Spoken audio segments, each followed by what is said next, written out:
వారు పరమేశ్వరుడు పుట్టారట. వారి తండాలో కొల్లాసురుడనే ఒక రాక్షసుని చంపారట. ఏవైతే ఉన్నాయో ఈ ధర్మాన్ని సంస్కృతిని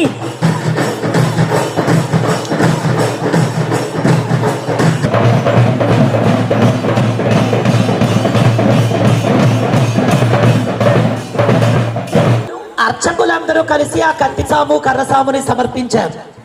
7 కొండల వాడ వెంకటరమణ గోవింద. ఇదంతా దామోదర భగవానికి.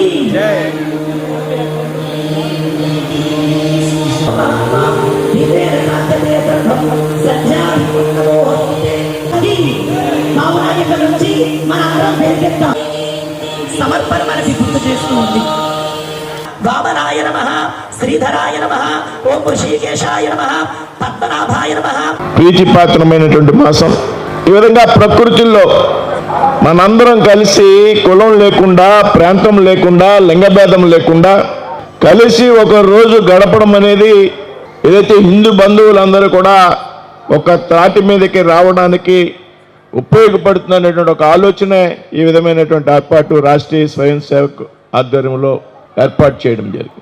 ఇవాళ మనంతా కూడా మానసిక పరమైనటువంటి ఒత్తిడి, భార్యాభర్తలు కలిసి భోజనం చేయలేనటువంటి పరిస్థితి, కుటుంబం అంతా కూడా కలిసి మాట్లాడుకోలేనటువంటి పరిస్థితి, పిల్లలు కూడా 3 రోజులకి 4 రోజులకి ఒకసారి చూసుకునేటువంటి పరిస్థితి వేళ సమాజంలో ఉంది అనేటువంటి విషయం మనందరికీ కూడా తెలుసు. అయితే వీటిని అన్నింటినీ అధిగమించాలి.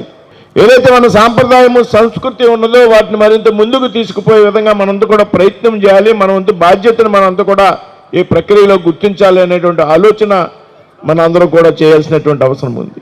అసలు భారతీయ హైందవ జీవనానికి, ఈ జీవన మూల్యాలకి ఆధారం ఏమిటి? ఎందుకు ఇంతమంది ఇన్నేండ్లుగా దాడులు చేసినప్పటికీ చెక్కు చెదరకుండా ఉంది అంటే దానికి కారణం ఏమిటో తెలుసా? వైదిక ధర్మ ఆచరణ. ఇప్పటికీ ప్రపంచంలో మన హైందవ జీవన విధానంలో విడదీయడానికి వీలు లేకుండా ఇప్పటికైనా కొంతమంది పెద్దలు, సాధువులు, మహాత్ములు, సంఘాలు, సంస్థలు ఇవన్నీ కలిసి ఉన్న కారణంగా, ఎలా కలిసి ఉన్నారు వీళ్ళు? వీళ్ళకి ఆధారం ఏమిటి? వైదిక ధర్మ ఆచరణ. అంచేత విడదీయలేనటువంటి ఒక ప్రత్యేకత ఉంది హైందవ జాతికి అంటే అది కేవలం వైదిక ధర్మాచరణ మాత్రమే.